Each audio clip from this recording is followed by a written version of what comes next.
지민 씨가 임신했다면서요? 그 얘기를 어떻게 알았어? 그 아이, 정말 당신 아이인가요? 병식은 갑자기 웃음을 터뜨렸습니다. 그것은 조롱하는 듯한 웃음이었습니다. 당신 아직도 나한테 미련 있나 보지? 질투하는 거야? 질투가 아니라 궁금해서 그래요. 당신이 정말 아이를 가질 수 있는 몸인지 말이에요. 무슨 소리야? 내가 왜 아이를 못 가져? 지민이가 지금 내 아이를 베고 있다고. 선옥은 가방에서 25년 전 진단서를 꺼냈습니다. 병식은 그 진단서를 보는 순간 얼굴이 창백해졌습니다. 과연 이들에게 무슨 사연이 있는지 오늘의 이야기 시작합니다. 서울 외곽의 작은 피아노 학원은 오후 햇살이 창문 사이로 비스듬히 들어오는 조용한 공간입니다. 오선옥은 68세의 나이에도 불구하고 여전히 단정한 자세로 피아노 앞에 앉아 있습니다. 그녀의 손가락은 건반 위에서 쇼팽의 녹턴을 연주하고 있었습니다.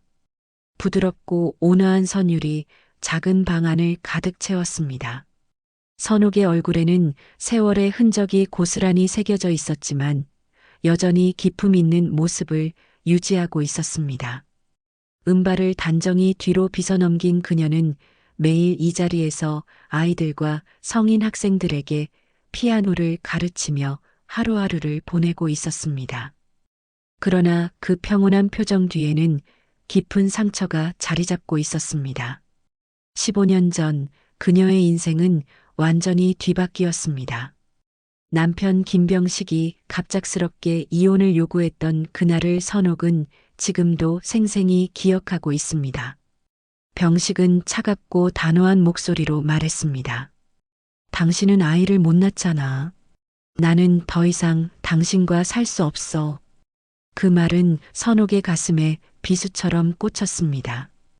결혼 생활 30년 동안 아이를 갖지 못한 것은 그녀에게도 큰 아픔이었습니다. 하지만 그것이 이혼의 이유가 되어야 한다는 생각은 해본 적이 없었습니다. 병식은 그녀의 눈물과 애원에도 불구하고 냉정하게 이혼 절차를 진행했습니다. 이혼 후 선옥은 혼자가 되었습니다. 결혼 생활 동안 남편의 사업을 뒷받침하기 위해 자신의 꿈을 포기했던 그녀는 이제 다시 피아노 앞에 앉아야 했습니다. 다행히 어릴 때부터 익힌 피아노 실력은 여전했고 작은 학원을 운영하며 생계를 유지할 수 있었습니다. 동네 사람들은 선옥을 보며 고개를 젓곤 했습니다. 그래도 당신처럼 기품 있고 착한 분이 뭐가 문제였겠어. 남자들은 참 이해할 수 없다니까. 이웃들의 위로는 고마웠지만 선옥의 마음속 상처는 쉽게 아물지 않았습니다.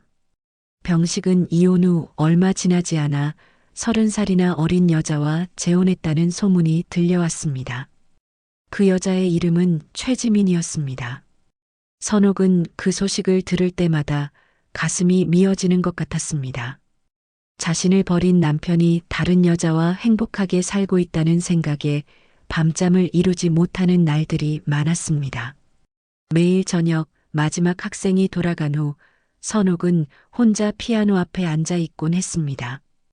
그녀는 건반을 바라보며 혼잣말을 했습니다. 내가 못 가진 건 아이 하나였는데 그래도 인간으로서 모욕받을 일은 아니잖아. 그 말은 매일 밤 반복되는 그녀만의 독백이었습니다. 아이를 갖지 못한 것은 슬픈 일이었지만 그것이 한 사람의 인격을 부정하는 이유가 될 수는 없다고 생각했습니다. 선옥은 자신이 병식에게 나쁜 아내였다고 생각하지 않았습니다. 오히려 그의 사업을 위해 자신의 모든 것을 희생했다고 믿고 있었습니다. 시간이 흘러도 선옥의 일상은 크게 바뀌지 않았습니다. 아침에 일어나 학원 문을 열고 하루 종일 학생들을 가르치고 저녁에는 혼자 피아노를 연주하며 하루를 마무리하는 것이 그녀의 일과였습니다. 그러나 그 평온한 일상 속에서도 그녀는 여전히 과거의 상처를 안고 살아가고 있었습니다. 평범한 목요일 오후였습니다. 선옥은 6살 아이에게 도레미파솔을 가르치고 있었습니다. 아이의 작은 손가락이 건반 위에서 서툴게 움직이는 모습을 보며 선옥은 잠시 미소를 지었습니다. 그 순간 피아노 학원의 전화벨이 울렸습니다. 여보세요. 선옥 피아노 학원입니다. 전화기 너머로 들려오는 목소리는 젊은 여성의 것이었습니다. 목소리에는 어딘지 모르게 긴장감이 배어 있었습니다. 혹시 오선옥 선생님이세요? 네, 맞습니다. 누구세요? 저는 최지민이라고 합니다. 선옥의 손이 전화기를 꽉 움켜쥐었습니다. 최지민. 그 이름은 15년 전부터 그녀를 괴롭혀온 이름이었습니다. 병식의 재혼 상대, 그녀보다 30살이나 어린 그 여자였습니다. 선생님, 김 회장님 아이를 가졌어요. 선옥은 순간 숨이 막히는 것 같았습니다. 피아노 레슨을 받던 아이가 그녀를 올려다보며 눈을 깜빡였지만 선옥은 그 시선을 느낄 수 없었습니다. 혹시 유전 질환 같은 건 없죠? 김 회장님 가족력에 대해서 알고 계신 게 있으시면. 지민의 목소리는 조심스러웠습니다. 마치 폭탄을 조심스럽게 다루는 것처럼 말을 이어갔습니다. 선옥은 피아노 건반에서 손을 떼고 입을 다물었습니다. 아이요? 그 사람이요? 네, 맞습니다. 지금 임신 12주 차거든요. 그런데 김 회장님께서 과거 병력에 대해서는 별로 말씀을 안 하셔서 선옥의 머릿속이 하얗게 변했습니다. 병식이 아이를 가졌다고 말입니다. 그 남자가 자신을 아이를 못 낳는 여자라고 내쳤던 바로 그 남자가 말입니다. 선생님? 계세요? 네. 계속 말씀하세요. 선옥은 간신히 목소리를 짜내며 대답했습니다. 그녀의 시선은 자연스럽게 피아노 뒤편 서랍으로 향했습니다. 그 서랍 안에는 오래된 봉투 하나가 들어 있었습니다. 사실은 김 회장님께서 첫 번째 부인분과 아이가 없으셨잖아요. 혹시 그 이유가 유전적인 문제인지 궁금해서요. 지민의 말을 들으며 선옥은 천천히 서랍을 열었습니다.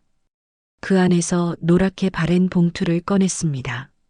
봉투 겉면에는 서울대학교 병원이라는 글씨가 인쇄되어 있었습니다. 선생님께서 아이를 못 가지셨던 이유가 혹시... 잠깐만요. 선옥은 봉투에서 오래된 진단서를 꺼냈습니다. 결혼 10년 차에 우연히 발견했던 그 진단서였습니다.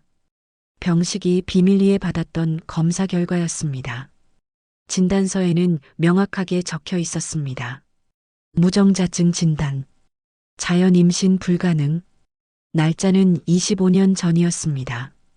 선옥은 그 진단서를 발견했을 때의 충격을 지금도 생생히 기억하고 있었습니다. 아이를 갖지 못하는 이유가 자신에게 있다고 생각했던 그 모든 세월이 거짓이었다는 것을 알았을 때의 그 절망감 말입니다. 하지만 그때 선옥은 그 사실을 병식에게 말하지 않았습니다. 남편의 자존심을 생각해서였습니다.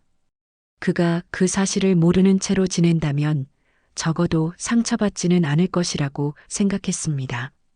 선생님? 지민의 목소리가 다시 들려왔습니다. 아, 네. 특별한 유전 질환은 없는 것 같아요. 선옥은 진단서를 다시 들여다보며 조심스럽게 대답했습니다. 하지만 그녀의 마음속에는 큰 의문이 생겼습니다. 그럼 다행이네요.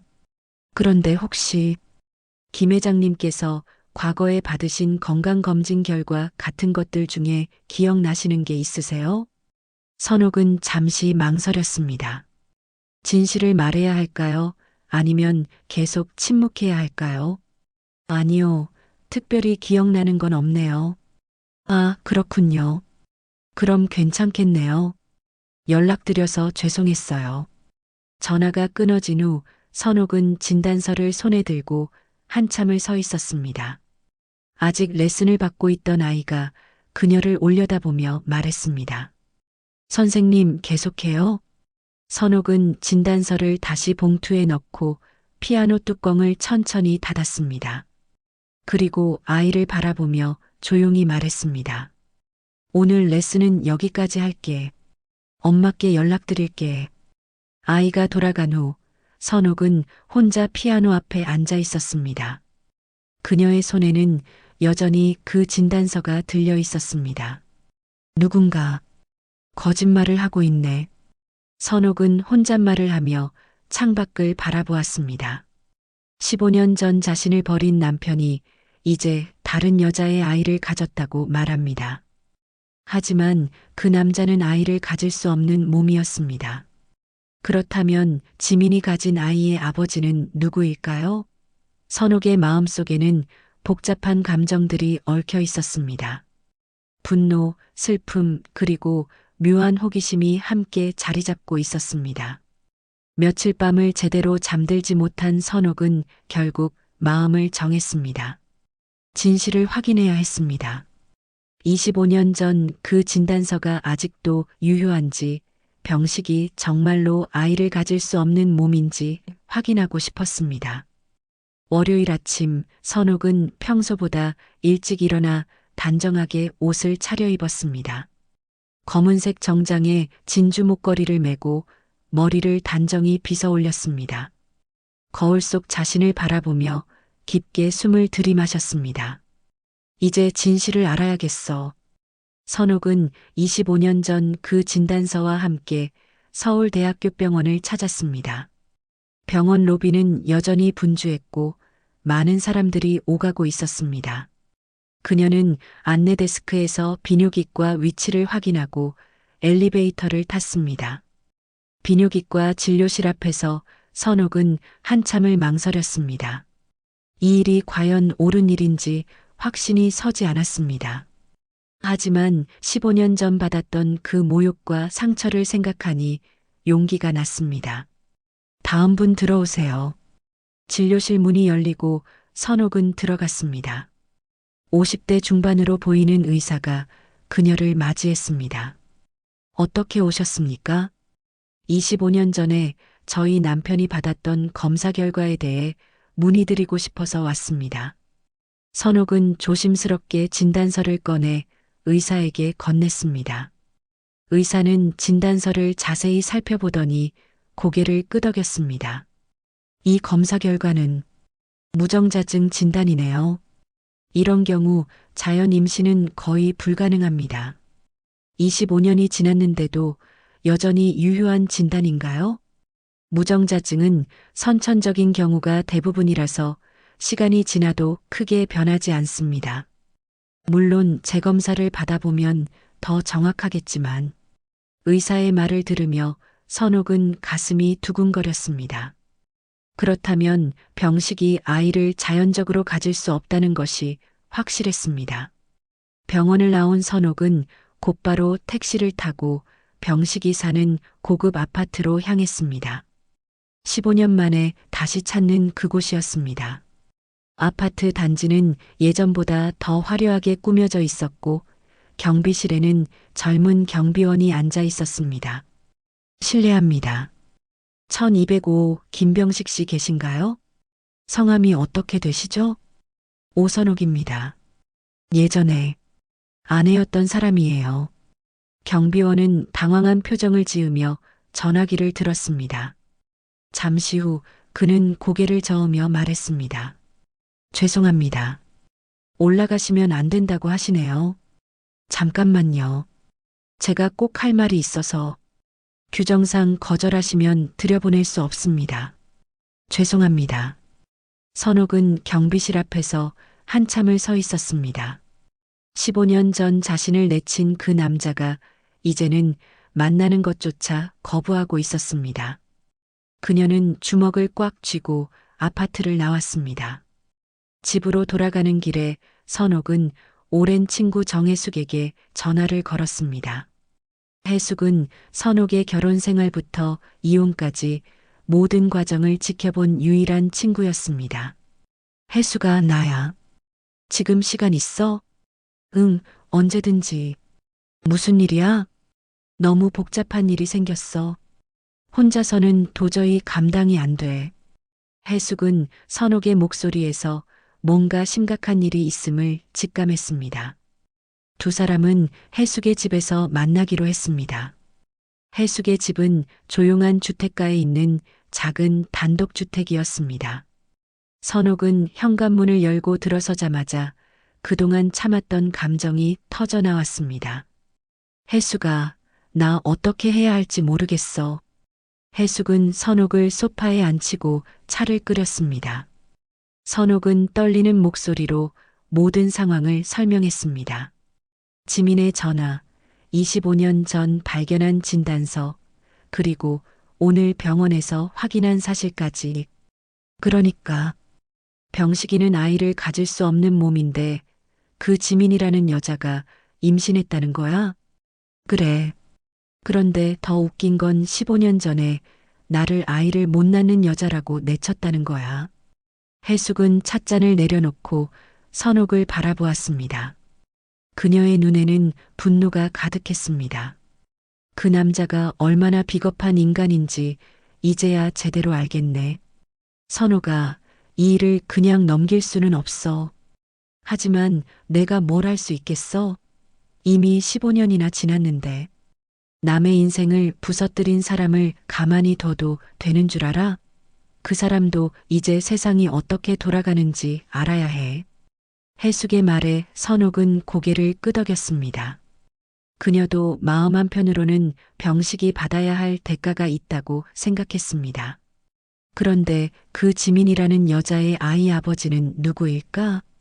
그것도 궁금하네. 한번 알아봐야겠어. 해숙은 선옥의 손을 잡고 말했습니다. 선옥아, 이제 진실을 밝혀야 해. 당신이 15년 동안 받은 상처를 그냥 묻고 살 수는 없어. 선옥은 해숙의 말을 들으며 마음을 굳혔습니다. 그날 밤 그녀는 결심했습니다. 지민을 직접 만나서 진실을 확인해 보겠다고. 다음 날부터 선옥은 지민의 행동을 관찰하기 시작했습니다. 병식의 아파트 근처에서 기다리며 지민이 언제 나오는지, 어디로 가는지 지켜보았습니다.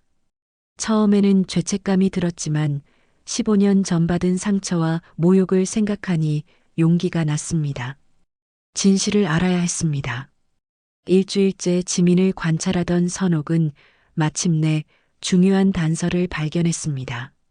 매주 화요일과 목요일 오후 3시, 지민은 병식의 아파트에서 나와 강남의 한 카페로 향했습니다. 그곳에서 만나는 상대가 있었던 것입니다. 목요일 오후 선옥은 평소보다 일찍 피아노 학원 문을 닫고 그 카페 근처로 갔습니다. 카페 창가 자리에서 지민을 기다렸습니다.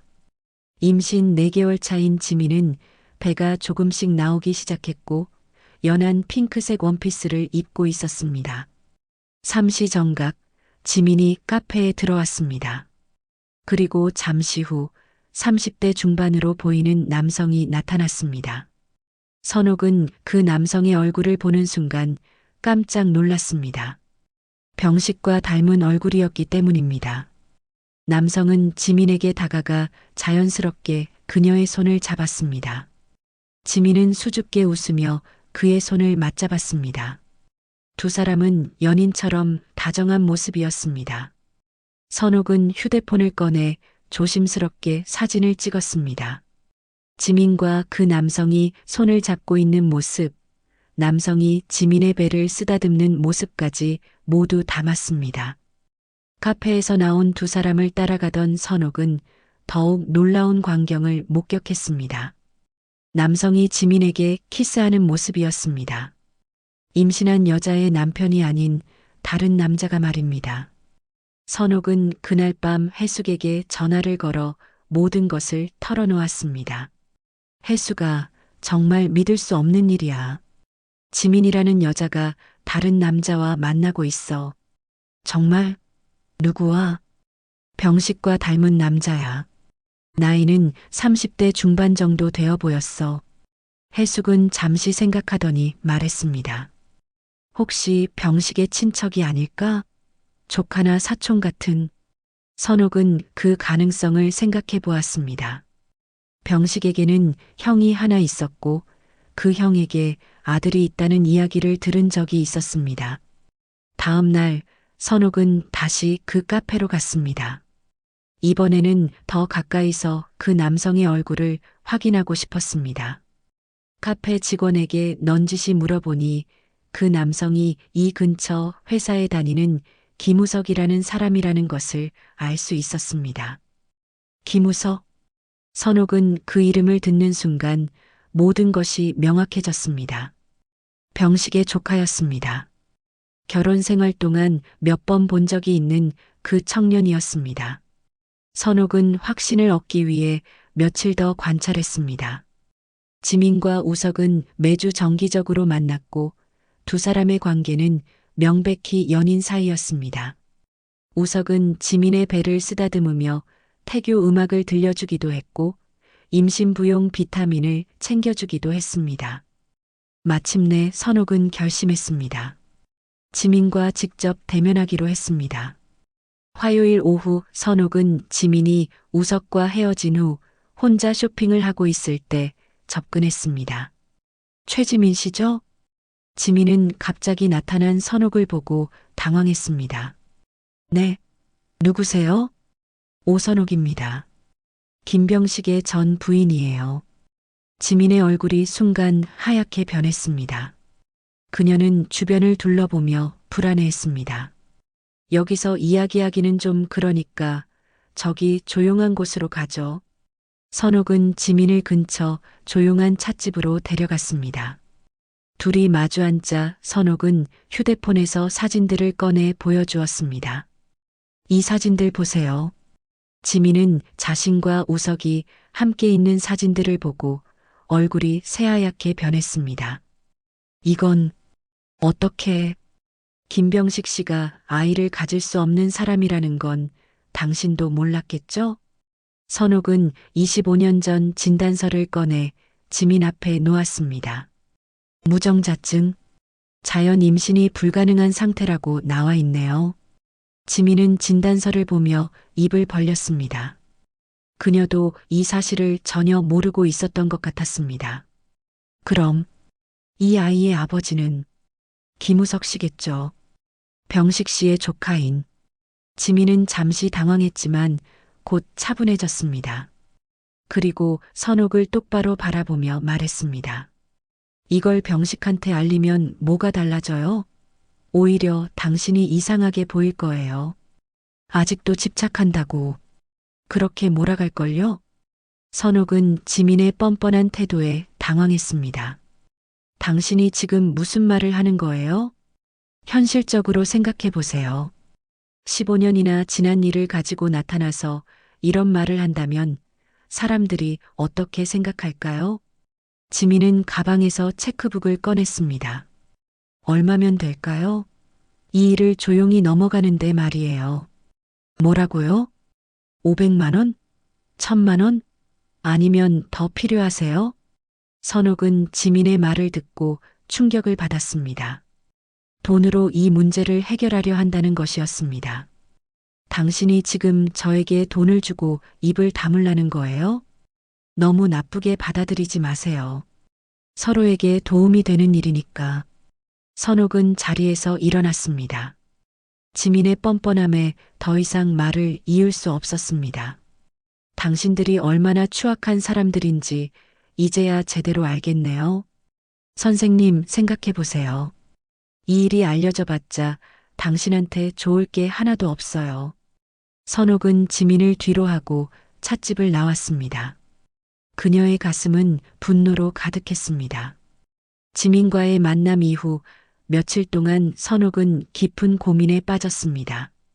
지민의 뻔뻔한 태도와 돈으로 입막음을 하려던 시도가 계속 머릿속을 맴돌았습니다. 하지만 무엇보다 선옥을 괴롭힌 것은 15년 전 자신을 모욕했던 병식에게 직접 진실을 말하고 싶다는 마음이었습니다. 월요일 아침 선옥은 마침내 결심했습니다. 병식을 직접 만나기로 했습니다. 이번에는 아파트 경비실에서 쫓겨나지 않도록 다른 방법을 생각했습니다. 병식이 자주 가는 골프장에서 기다리기로 했습니다. 결혼 생활 30년 동안 병식은 매주 토요일 아침이면 어김없이 골프를 쳤습니다. 이혼한 지 15년이 지났지만 그 습관은 여전할 것이라고 생각했습니다. 토요일 오전 7시 선옥은 병식이 다니던 골프장 주차장에서 기다렸습니다. 1시간 정도 기다리니 익숙한 검은색 벤츠가 들어왔습니다. 차에서 내린 사람은 병식이었습니다. 15년 만에 보는 병식은 많이 늙어 있었습니다. 머리는 완전히 휘어졌고 얼굴에는 주름이 깊게 패여 있었습니다. 하지만 여전히 거만한 표정은 그대로였습니다. 병식 씨. 병식은 뒤돌아보더니 선옥을 보고 얼굴을 찌푸렸습니다. 선옥? 여기서 뭐 하는 거야? 할 말이 있어서 왔어요. 15년이나 지났는데 무슨 할 말이 있다는 거야? 나는 바쁘다고. 병식은 선옥을 무시하며 골프백을 메고 걸어갔습니다. 선옥은 그를 따라가며 말했습니다. 지민 씨가 임신했다면서요? 병식은 걸음을 멈추고 선옥을 돌아봤습니다. 그의 얼굴에는 의외라는 표정이 스쳤습니다. 그 얘기를 어떻게 알았어? 그 아이, 정말 당신 아이인가요? 병식은 갑자기 웃음을 터뜨렸습니다. 그것은 조롱하는 듯한 웃음이었습니다. 당신, 아직도 나한테 미련 있나 보지? 질투하는 거야? 질투가 아니라 궁금해서 그래요. 당신이 정말 아이를 가질 수 있는 몸인지 말이에요. 무슨 소리야? 내가 왜 아이를 못 가져? 지민이가 지금 내 아이를 베고 있다고. 선옥은 가방에서 25년 전 진단서를 꺼냈습니다. 병식은 그 진단서를 보는 순간 얼굴이 창백해졌습니다. 이게 어디서 난 거야? 당신이 25년 전에 받은 검사 결과예요. 무정자증이라고 나와 있네요. 병식은 진단서를 빼앗으며 소리쳤습니다. 이런 가짜 서류를 어디서 만들어 온 거야? 당신이 지금 무슨 짓을 하는 거야? 가짜가 아니에요. 결혼 10년 차에 당신 서재에서 우연히 발견한 거예요. 거짓말하지 마. 그런 게 있었다면 왜 그때 말하지 않았어? 선옥은 담담하게 대답했습니다. 당신 자존심 상할까 봐서였어요. 그런데 지금 생각해보니 그게 잘못이었네요. 병식은 진단서를 찢으려 했지만 선옥이 재빨리 되찾았습니다. 원본은 따로 보관하고 있어요. 이건 복사본이고요. 병식의 얼굴이 점점 일그러졌습니다. 그는 주변을 둘러보며 사람들이 보고 있지 않은지 확인했습니다. 당신, 지금 나를 협박하는 거야? 협박이 아니라 진실을 말하는 거예요. 15년 전에 저를 아이를 못 낳는 여자라고 내쫓았던 그 말 기억하세요? 그때는 정작 아이를 못 가지는 건 당신이었어요. 그런데 왜 저에게 그런 모욕적인 말을 했죠? 병식은 한참 동안 말이 없었습니다. 그의 얼굴에는 당황과 분노가 교차했습니다. 그래서 뭘 어쩌자는 거야? 이제 와서? 지민 씨 뱃속의 아이. 정말 당신 아이라고 생각해요? 병식은 그 말을 듣고 잠시 멈췄습니다. 마치 그 가능성을 전혀 생각해 보지 않았던 것처럼 보였습니다. 무슨 말이야? 당신이 아이를 가질 수 없다면 그 아이의 아버지는 다른 사람이겠죠. 병식은 선옥을 노려보며 말했습니다. 당신이 지금 내 아내를 의심하라고 하는 거야? 의심이 아니라 사실을 확인해 보라는 거예요. 그때 골프장 직원이 다가와서 병식에게 말했습니다. 회장님, 동반자분들이 기다리고 계십니다. 병식은 선옥을 다시 한번 노려보며 말했습니다. 당신이 무슨 꿍꿍이가 있는지는 모르겠지만 내 인생에 더 이상 끼어들지 마. 지민이는 내 아이를 임신했고 우리는 행복하게 살고 있어. 정말 그렇게 확신해요? 그럼 드디어 내 후계자가 생기는 거라고. 친구들한테도 자랑하고 다니고 있어. 병식은 그렇게 말하며 골프장 안으로 들어갔습니다. 선옥은 그의 뒷모습을 바라보며 한숨을 쉬었습니다. 골프장을 나오는 길에 선옥은 버스 정류장에서 버스를 기다렸습니다. 15년 만에 만난 전 남편은 여전히 거만하고 자기중심적이었습니다. 진실을 받아들이려 하지 않았고 오히려 선옥을 의심스럽게 바라봤습니다. 버스 안에서 선옥은 창밖을 바라보며 눈물을 흘렸습니다. 사람이 이토록 추할 수 있을까? 그녀는 혼잣말을 하며 고개를 저었습니다. 그날 밤 선옥은 해숙에게 전화를 걸어 모든 상황을 털어놓았습니다. 그 사람은 끝까지 인정하려 하지 않을 거야. 자기 자존심이 상하니까. 그럼 어떻게 해야 할까? 선옥아, 이제 다른 방법을 생각해 봐야 할 것 같아. 그 사람한테 직접 말해서는 소용없을 것 같아. 선옥은 해숙의 말에 고개를 끄덕였습니다. 병식은 진실을 알아도 받아들이지 않을 것 같았습니다. 병식과의 만남 이후 일주일이 지났습니다. 선옥은 매일 밤 잠들기 전 천장을 바라보며 깊은 생각에 잠겼습니다. 단순히 진실을 알리는 것만으로는 부족하다는 걸 깨달았습니다. 15년 동안 받은 상처와 모욕에 대한 정당한 대가가 필요했습니다. 어느 날 아침 선옥은 오래된 서류 상자를 뒤지고 있었습니다. 이혼할 때 급하게 정리했던 서류들이 담긴 상자였습니다. 그 안에서 그녀는 중요한 문서를 발견했습니다. 결혼 생활 중에 병식의 사업에 투자했던 증서들이었습니다. 이게 아직 남아 있었네. 선옥은 그 서류들을 자세히 살펴봤습니다. 병식이 사업을 확장할 때 선옥 명의로 투자했던 부동산과 주식들이었습니다. 당시에는 세금 절약을 위한 방편이라고 했었는데 이혼할 때 급하게 정리하다 보니 제대로 정산하지 못했던 것들이었습니다. 이것들의 현재 가치가 얼마나 될까? 선옥은 컴퓨터를 켜고 부동산 시세를 찾아봤습니다. 25년 전에 비해 가격이 몇 배나 올라 있었습니다. 주식들도 마찬가지였습니다. 대략 계산해 보니 현재 시세로 5억 원이 넘는 가치였습니다. 다음 날 선옥은 법무법인을 찾았습니다. 강남의 한 사무실에서 변호사 강하진을 만났습니다. 강하진은 40대 중반의 여성 변호사로 이혼 소송과 재산 분할 사건을 전문으로 다루고 있었습니다. 어떤 일로 오셨나요? 선옥은 하진에게 모든 상황을 설명했습니다. 15년 전의 이혼 과정, 병식의 모욕적인 발언, 그리고 최근 발견한 사실들까지.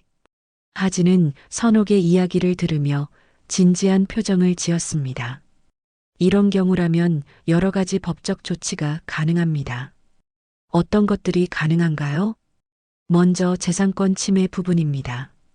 이혼 당시 제대로 정산되지 않은 재산에 대한 권리를 주장할 수 있어요. 하진은 선옥이 가져온 서류들을 자세히 검토했습니다. 이 투자 증서들 모두 선생님 명의로 되어 있네요. 법적으로는 선생님의 재산이라고 볼 수 있습니다. 정말인가요? 네, 그리고 명예훼손 부분도 있습니다. 이혼 사유로 제시한 내용이 사실과 다르다면 이는 심각한 문제입니다. 선옥은 하진의 말을 들으며 희망을 느꼈습니다. 마침내 자신의 권리를 되찾을 수 있는 방법을 찾은 것 같았습니다. 의료기록 조작 부분도 문제가 될 수 있어요. 자신의 불임 사실을 숨기고 상대방에게 책임을 전가한 것은 법적으로 문제가 됩니다. 고소가 가능한가요? 충분히 가능합니다. 하지만 그 전에 한 가지 제안하고 싶은 것이 있어요. 하진은 선옥을 바라보며 말했습니다. 먼저 내용 증명을 보내서 상대방의 반응을 보는 것은 어떨까요? 법정 분쟁보다는 합의로 해결하는 것이 서로에게 나을 수도 있으니까. 그렇게 하죠. 병식이 어떤 반응을 보이는지 궁금하네요.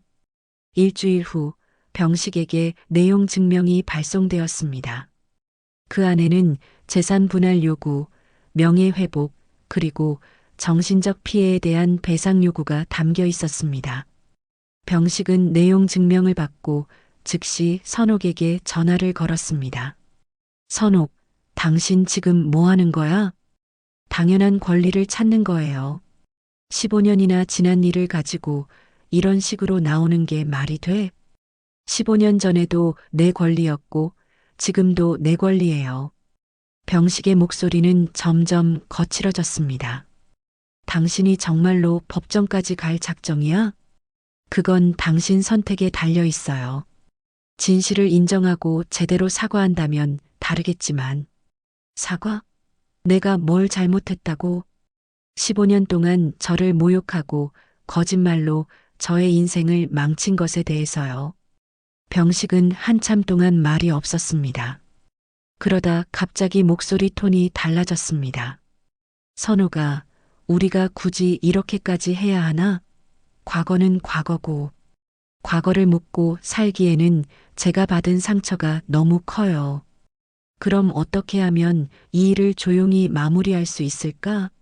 선욱은 병식의 변한 태도를 느꼈습니다. 법적 조치가 부담스러워하는 것 같았습니다. 먼저 진실을 인정하세요. 당신이 아이를 가질 수 없는 몸이라는 것을. 그건 아직 확실하지 않잖아. 그럼 다시 검사를 받아보세요. 25년 전 결과가 맞는지. 병식은 또다시 침묵했습니다. 그리고 지민 씨 아이의 친자 확인도 해보시고요. 그건 왜? 내 아이인데. 정말 확신한다면 검사 받는 것도 문제 없겠죠. 전화가 끊어진 후 선옥은 마음이 편해졌습니다. 마침내 자신이 할 수 있는 일을 찾았습니다. 더 이상 당하고만 살지 않겠다고 다짐했습니다. 하진은 선옥에게 말했습니다. 상대방이 상당히 당황하고 있는 것 같네요. 이제 그 사람도 세상이 어떻게 돌아가는지 알게 될 거예요. 선옥은 고개를 끄덕였습니다. 이제야 내가 나를 구하는 길을 찾은 것 같아요. 그날 밤 선옥은 오랜만에 깊게 잠들 수 있었습니다. 15년 만에 처음으로 마음이 홀가분했습니다. 내용 증명을 보낸 지 한 달이 지났지만 병식으로부터는 아무런 연락이 없었습니다. 선옥은 하진과 상의 끝에 더 강력한 조치를 취하기로 결심했습니다. 조용한 해결을 원했지만 병식이 끝까지 진실을 외면한다면 세상에 알릴 수밖에 없었습니다. 선생님, 기자회견을 준비해 보는 것은 어떨까요? 하진의 제안에 선옥은 잠시 망설였습니다. 자신의 사생활이 세상에 공개되는 것이 두려웠습니다. 정말 그렇게 해야 할까요? 지금까지 수집한 증거들을 보면 충분히 공익적 가치가 있다고 생각해요. 한 사람의 거짓말로 인해 다른 사람의 인생이 망가진 사례니까요. 선옥은 며칠 동안 고민한 끝에 기자회견을 열기로 결정했습니다. 15년 동안 혼자 감당했던 고통을 더 이상 숨기고 싶지 않았습니다. 기자회견 날짜가 정해지자 선옥은 해숙과 함께 모든 증거를 다시 한번 정리했습니다. 25년 전 병식의 무정자증 진단서, 지민과 우석의 관계를 보여주는 사진들, 그리고 병식의 모욕적인 발언들이 담긴 녹취 파일까지. 선호가 정말 용기 있는 결정이야. 나도 응원할게. 해숙은 선옥의 손을 꽉 잡으며 말했습니다. 기자회견 전날 밤 선옥은 잠들지 못하고 창밖을 바라봤습니다. 내일이면 모든 것이 세상에 드러날 것입니다. 무서웠지만 동시에 후련했습니다. 기자회견 당일 선옥은 검은색 정장을 입고 진주 목걸이를 걸었습니다. 거울 속 자신을 바라보며 깊게 숨을 들이마셨습니다. 이제 진실을 말할 시간이야. 오후 2시 시민단체 사무실에서 기자회견이 열렸습니다. 예상보다 많은 기자들이 참석했습니다. 여성의 인권과 관련된 사안이라서 관심이 높았던 것 같았습니다. 선옥은 발표대에 앉아 준비한 원고를 펼쳤습니다. 떨리는 목소리로 말을 시작했습니다. 안녕하세요. 저는 오선옥입니다. 오늘 이 자리에 선 이유는 15년 전에 있었던 일에 대한 진실을 말씀드리기 위해서입니다. 기자들이 카메라를 들이대고 플래시가 터졌습니다. 선옥은 잠시 눈을 감았다가 다시 말을 이어갔습니다. 15년 전 제 남편은 저를 아이를 못 낳는 여자라고 하며 일방적으로 이혼을 요구했습니다. 30년 결혼 생활을 그렇게 마무리해야 했습니다. 선옥은 첫 번째 증거를 꺼냈습니다. 하지만 이것을 보시죠. 25년 전 제 남편이 받은 검사 결과입니다. 무정자증 진단이 나와 있습니다. 기자들 사이에서 웅성거림이 일었습니다. 아이를 가질 수 없는 사람은 저가 아니라 제 남편이었습니다. 하지만 그는 이 사실을 숨기고 모든 책임을 저에게 돌렸습니다. 선옥은 두 번째 증거를 공개했습니다. 지민과 우석의 사진들이었습니다. 그리고 이것은 최근에 촬영한 사진들입니다. 제 전 남편의 현재 부인과 다른 남성의 모습입니다. 그 남성은 제 전 남편의 조카입니다. 기자들이 더욱 집중했습니다. 현재 그 부인은 임신 중이라고 합니다. 제 전 남편은 주변 사람들에게 드디어 후계자가 생겼다고 자랑하고 다니고 있습니다. 선옥은 잠시 말을 멈추고 물을 마셨습니다. 그리고 가장 중요한 말을 했습니다.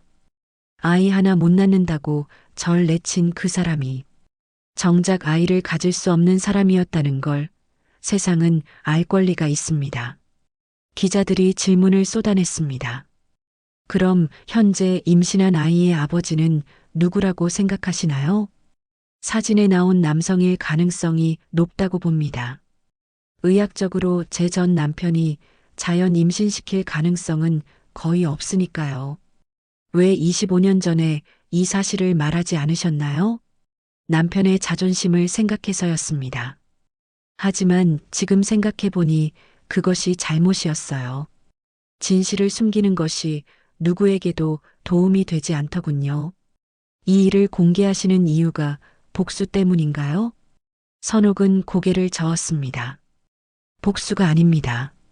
진실을 말하는 것이 죄는 아니지요. 다만 그동안 침묵한 제 잘못이 있었을 뿐입니다.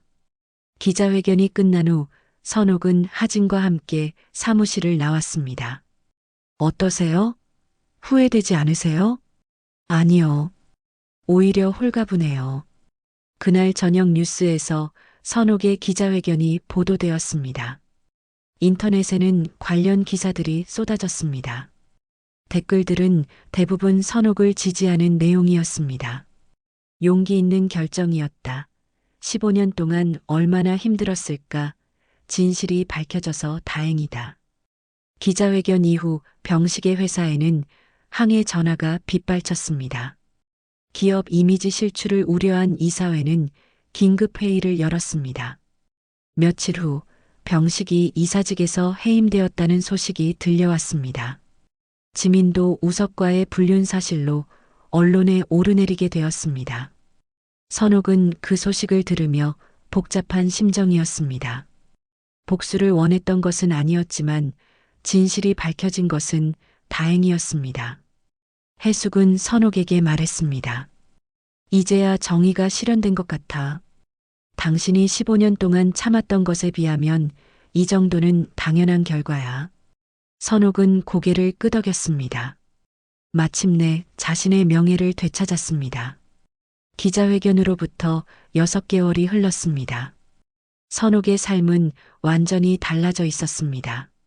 언론의 관심이 집중되면서 서울의 작은 피아노 학원은 하루 종일 기자들과 구경꾼들로 북적였습니다. 평온했던 일상이 무너진 것입니다. 선옥은 결국 서울을 떠나기로 결심했습니다. 충청남도의 작은 도시에 있는 문화센터에서 피아노 강사 자리를 제안받았기 때문입니다. 새로운 시작을 위해서는 새로운 곳이 필요했습니다. 선호가 정말 떠나는 거야? 해숙은 선옥의 이사 준비를 도우며 아쉬운 마음을 감추지 못했습니다. 여기 있으면 계속 과거에 얽매여 있을 것 같아. 이제 정말로 새 출발을 하고 싶어. 선옥은 15년 동안 살았던 작은 피아노 학원을 정리하며 감회가 새로웠습니다. 이곳에서 혼자 견뎌낸 세월들, 그리고 마침내 진실을 찾아낸 용기까지. 그동안 고마웠어, 혜수가. 내가 없었다면 이 일을 해낼 수 없었을 거야. 무슨 소리야. 모든 건 내 용기 덕분이었어. 나는 그냥 옆에서 지켜본 것뿐이고. 두 사람은 마지막으로 함께 차를 마시며 지난 일들을 정리했습니다. 병식이 그 이후로 어떻게 지내는지 알아? 회사에서 쫓겨난 후로는 조용히 지내는 것 같더라. 지민이랑도 헤어졌다고 하고. 그럴 만하지. 아이 친부가 우석이라는 게 확인됐으니까. 선옥은 그 소식을 들었을 때 복잡한 감정을 느꼈습니다. 안도감과 동시에 안타까움도 있었습니다. 새로운 도시에 정착한 선옥은 문화센터에서 피아노를 가르치기 시작했습니다. 서울과는 달리 이곳은 조용하고 평화로웠습니다. 사람들도 따뜻했고 선옥의 과거에 대해 자세히 알지 못했습니다. 첫 수업날 선옥은 문화센터 피아노실에 들어섰습니다. 넓고 밝은 공간에 그랜드 피아노가 놓여 있었습니다. 서울의 작은 학원과는 비교할 수 없을 정도로 좋은 환경이었습니다. 안녕하세요. 새로 오신 선생님이시죠? 문화센터 원장인 김민수가 선옥을 반갑게 맞이했습니다. 네, 오선옥입니다. 잘 부탁드려요. 여기 아이들이 피아노를 정말 좋아해요. 선생님 오시기를 얼마나 기다렸는지 몰라요. 첫 수업에는 7명의 아이들이 참석했습니다. 7살부터 12살까지 다양한 연령대였습니다. 아이들은 호기심 어린 눈으로 선옥을 바라봤습니다. 안녕하세요, 여러분. 저는 오선옥 선생님이에요. 앞으로 함께 피아노를 배워볼까요? 아이들의 순수한 웃음소리가 피아노실을 가득 채웠습니다. 선옥은 오랜만에 마음속 깊은 곳에서 우러나오는 미소를 지었습니다. 수업을 진행하면서 선옥은 깨달았습니다. 자신이 아이들에게 가르치는 것은 단순히 피아노 연주법이 아니었습니다. 여러분, 피아노를 칠 때 가장 중요한 건 뭐라고 생각해요?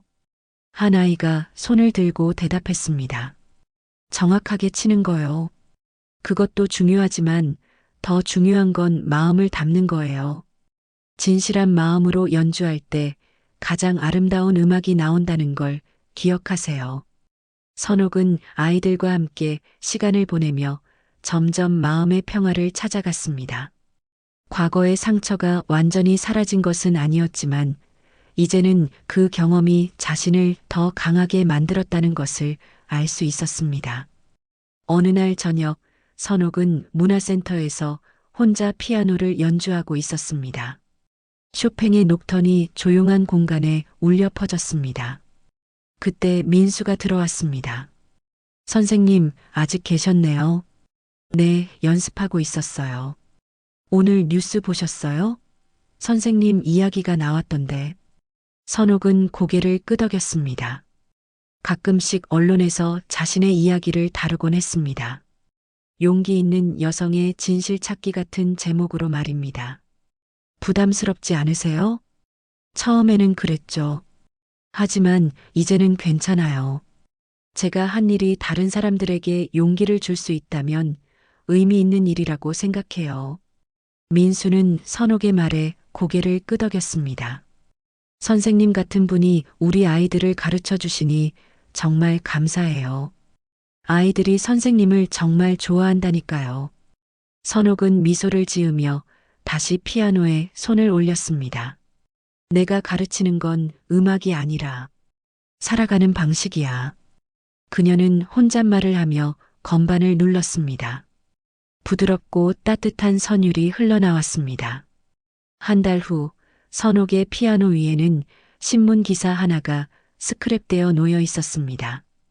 진실을 위해 싸운 사람, 오선옥이라는 제목의 기사였습니다.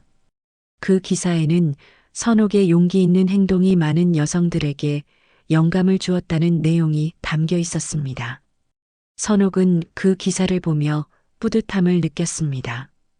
자신의 고통스러운 경험이 다른 사람들에게 도움이 되었다는 것을 알 수 있었습니다. 그날 오후 마지막 수업을 마친 후 선옥은 혼자 피아노 앞에 앉았습니다. 창밖으로는 석양이 지고 있었고 문화센터는 조용했습니다. 선옥은 건반에 손을 올리고 깊게 숨을 들이마셨습니다. 그리고 조용히 말했습니다. 이제야 내 인생의 진짜 첫 소절을 시작하네요. 그녀의 손가락이 건반을 눌렀고 아름다운 선율이 흘러나오기 시작했습니다. 그 음악에는 지난 68년간의 모든 경험이 담겨 있었습니다. 아픔도, 기쁨도, 그리고 새로운 희망도. 선옥은 연주를 하며 미소를 지었습니다. 이제 정말로 자신의 인생을 살아갈 수 있게 되었습니다. 오늘의 실화 사연 어떠셨나요? 구독과 좋아요는 더 유익한 사연을 이어갈 힘이 됩니다. 끝까지 함께 해주셔서 감사합니다.